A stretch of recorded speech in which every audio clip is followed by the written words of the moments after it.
anak-anak. Wah, hari ini kita akan belajar bersama-sama lagi ya. Ini dengan Miss Ira.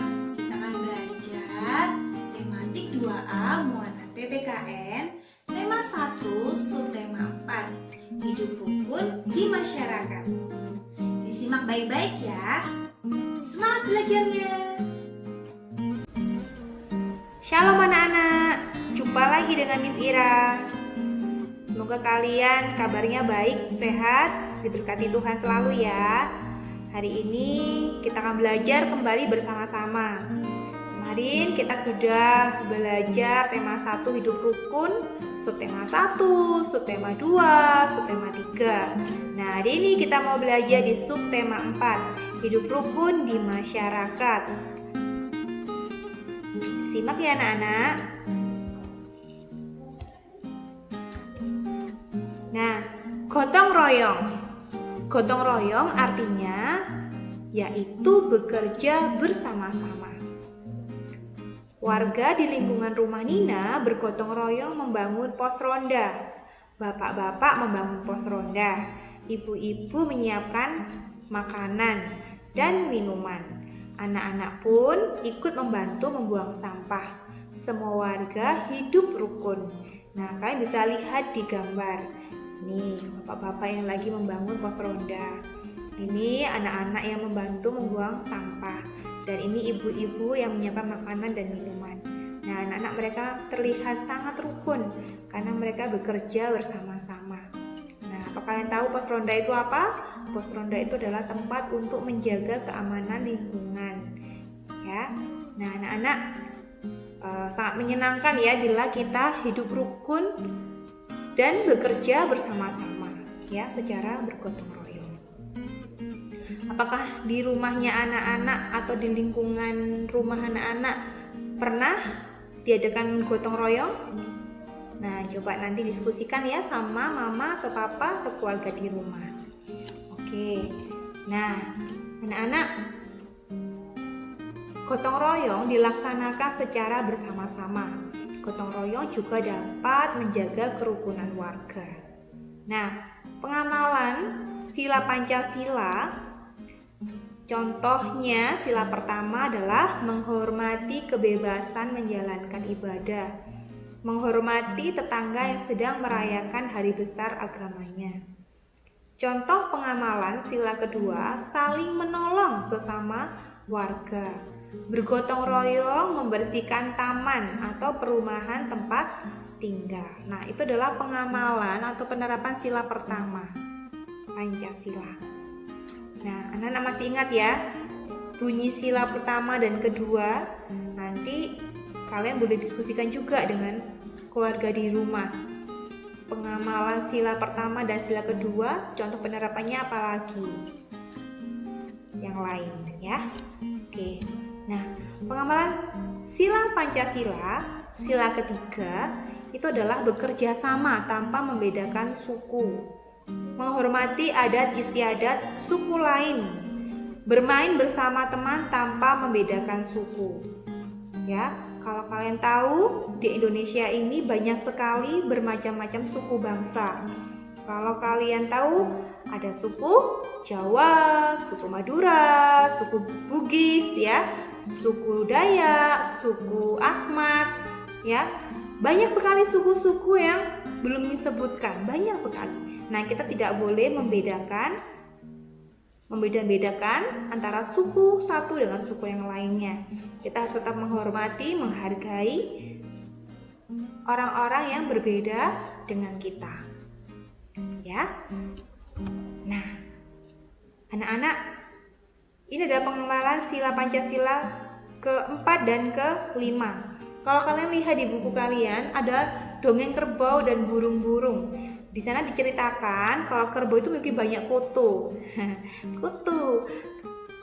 Kalau Miss ingat kutu, itu Miss ingat waktu masih Miss kecil, Miss pernah ikut pramuka, dan Miss pernah kena kutu karena waktu itu Miss tidur dengan teman yang mempunyai kutu di rambutnya. Nah, tapi puji Tuhan waktu itu sudah dibersihkan oleh ibunya Miss dan sudah bersih. Nah, di sini kerbau kerbau ini mempunyai banyak kutu anak-anak ya, dan burung-burung ingin membantunya.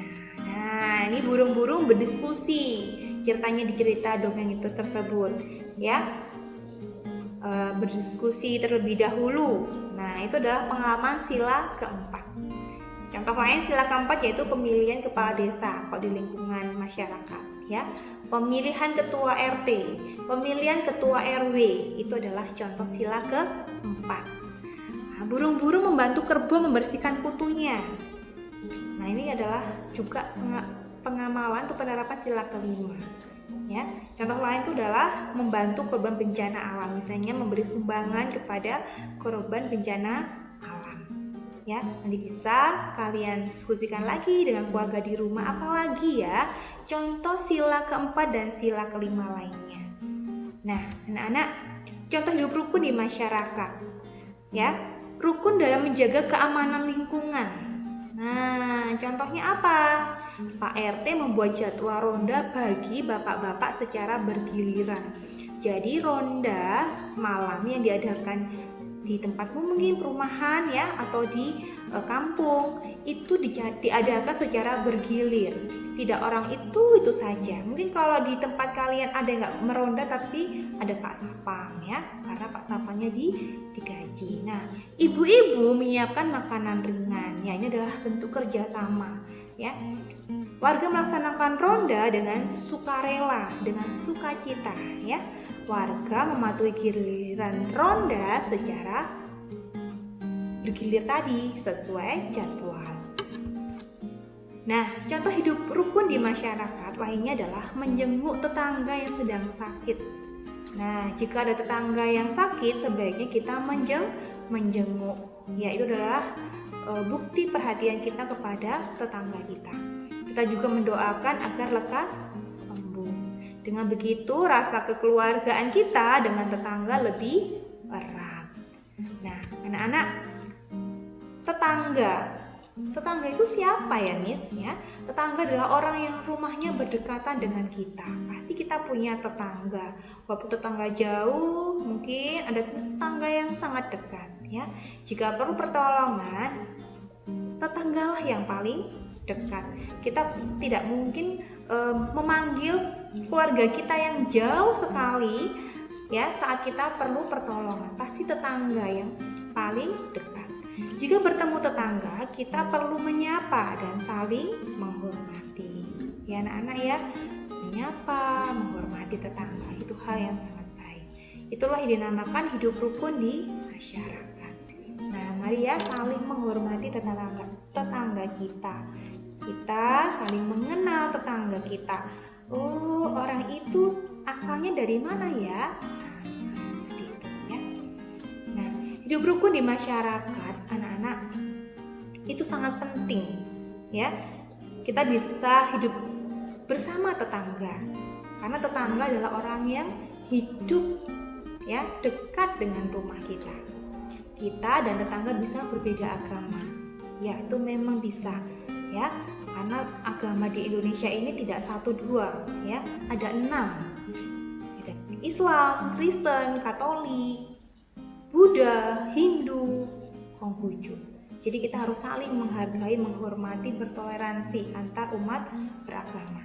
Nah, kita dan tetangga bisa berbeda suku bangsa. Tadi disebutkan ada suku Jawa, Madura, mungkin dari Kalimantan orangnya, dia berarti apa suku Dayak, ya. Mungkin dari Papua ada suku Asmat, mungkin dari Medan sana suku Batak. Sangat bermacam-macam suku di Indonesia ini. Nah, walaupun berbeda, kita harus tetap rukun dengan tetangga. Harus saling menghormati, harus saling menghargai, bertoleransi. Nah, kita pun harus saling bekerja sama. Misalnya, kalau ada kerja bakti, kita harus ikut ya. Sebaiknya ikut supaya terjalin hubungan yang baik dengan tetangga kita dan di lingkungan masyarakat kita. Kita tidak boleh saling mengganggu. Supaya apa? Supaya suasana tempat tinggal kita menjadi rukun dan damai. Ya, anak-anak, sekian ya pelajaran kita hari ini. Wah, Wah, puji Tuhan nih, tema 1 sudah selesai. Subtema 1, hidup rukun di rumah. Subtema 2, hidup rukun di tempat bermain. Tema 3, hidup rukun di sekolah. Dan hari ini adalah kita belajar subtema 4, hidup rukun di sekolah, di masyarakat. Terima kasih, sekian. Terima Tuhan Yesus memberkati. Nah, itu tadi yang kita pelajari. Subtema 4, hidup rukun di masyarakat. Nah, anak-anak, puji Tuhan ya, kita sudah selesai tema 1. Jadi subtema 1, 2, 3, dan subtema 4. Dipelajari lagi ya, nak. Tetap semangat dan rajin belajarnya. Jangan lupa tugas-tugas kalian dikirim di @mudu muatan PPKN. Terima kasih.